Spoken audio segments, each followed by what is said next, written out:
हत्याकांड घटैथिबा अभियुक्तर ये होची घर आउ ए घरर दृश्य देखंतु कारण लोकंक मन भितरे जेतिकी कोह अछि सेतिकी क्रोध मध्य अछि। गोटे निष्पाप शिशु को अति कुश्चित मानसिकतारे विभत्स नारकीय भावे हत्या करिबा परे ये होची ता परर दृश्य। अभियुक्त को जेतेबेले पुलिस गिरफ करि नै जाइछि ता परवर्ती समय रे ता घरे पसी गाँ लोक माने सेमानकर क्रोध प्रकाश करिसंती एवं सेही भली भाबे अभियुक्तर घरे केही नथिबा बेले तार आसबाब पत्र उपरे सेमानकर क्रोध को एठी निदर्शन करिसंती।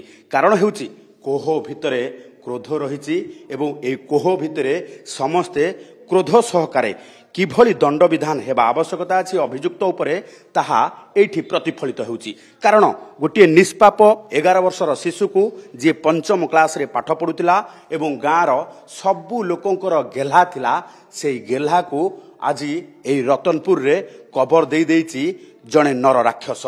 जो नर राक्षसर उद्देश्य किछि अलगा थिला, जो नर राक्षसर उद्देश्य सदाबले शिशु मानक उपरे खराब भावे पड़ुथिला।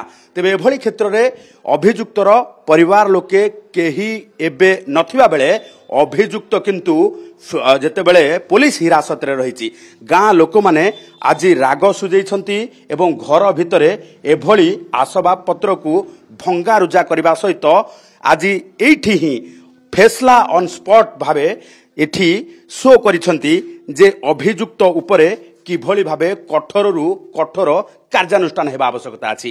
कारण गोटे पटे अभियुक्त आज पुलिस हिरासत रे अछि।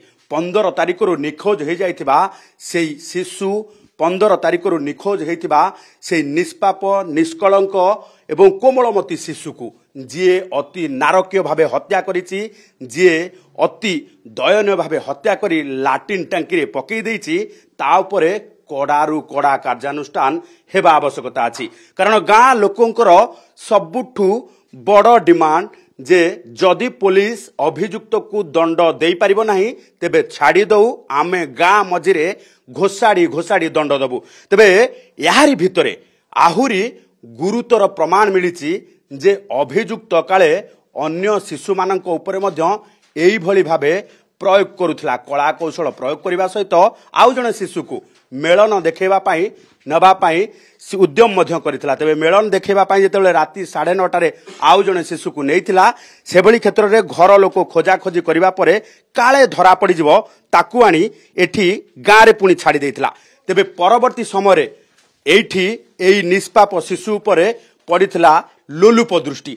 15 तारिख रे से निष्पाप शिशु को आनिबा सहित खेला बहाना रे ताकू आनिछि एवं ता सहित कोनोसी ना कोनोसी खराब कार्य करिबा परे मुहरे कपड़ा बांधिबा सहित ताकू हत्या करिथिबा संदेह करा जाउछि।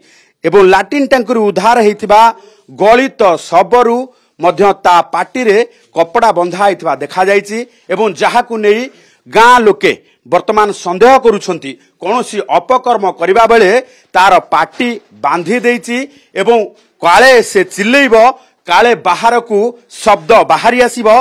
तेणु सबु प्रमाण नष्ट करिबा एवं सबु प्रकार उद्यम रे सफल हेबा परे ए शिशु को निष्पाप शिशु को एठी हत्या करिछि एवं तार डेड बॉडी को छुपेइबा पाई लाटिन टांकी भितरे पकई देइछि। तेबे ए घटना जना पड़िबा परे गाँ लोके एबे हतबाक हतोत्साहित एवं ता सहित गाँ लोकंक मन भितरे जेतेबेले कोह अछि सेही समय रे क्रोध मध्य रहिछि। ए क्रोधर परिणति होउछि अभियुक्तर घर आज संपूर्ण भावे छीन छत्र।